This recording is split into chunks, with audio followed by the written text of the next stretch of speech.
Born around 1220 CE, Shajarat al-Dur, her name meaning Tree of Pearls, had once been a child ripped from her homeland and sold into slavery. Boys from her Turkic homeland became Mamluks, fierce warriors trained for loyalty and steel. Girls like her were forced into concubinage, yet fate had bigger plans. As a teenager, she entered the harem of al-Salih Ayyub, the future sultan of Egypt. They had a son, Khalil, but he died in infancy. Heartbroken, al-Salih freed her, not as an act of pity, but so he could marry her. From concubine to queen, Shajarat al-Dur rose higher than anyone expected. And then came the crusade. When King Louis IX captured Egyptian ports, the Sultan's death could have shattered the army's morale. But Shajarat al-Dur refused to let Egypt fall. She kept her husband's death a secret, bringing meals to his empty tent, forging his signature,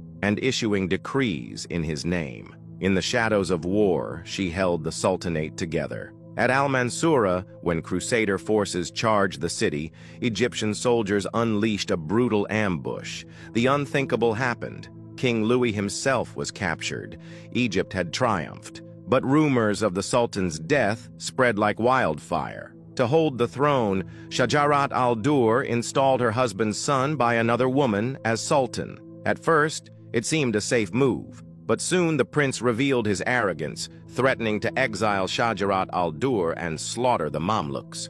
The generals had seen enough. They had watched this woman command with intelligence, courage, and cunning. Compared to her, the prince was a liability. Together, they turned on him, plotting his assassination. And so, in May 1250, Shajarat al-Dur was crowned Sultana of Egypt, the first woman to hold the title in centuries. Days later, she negotiated the ransom of King Louis IX and his army in exchange for gold and the surrender of the Crusaders' strongholds. Egypt was safe, yet victory brought new enemies. The Caliph of Baghdad raged that a woman sat on the throne. Under threat of revolt, Shajarat al-Dur agreed to marry, on one condition: her new husband must divorce his first wife. But the man she chose soon threatened to eclipse her power, seeking a new political marriage with a princess from Mosul. Shajarat al-Dur struck first. She ordered his assassination, but vengeance came swiftly. His discarded wife orchestrated Shajarat al-Dur's murder.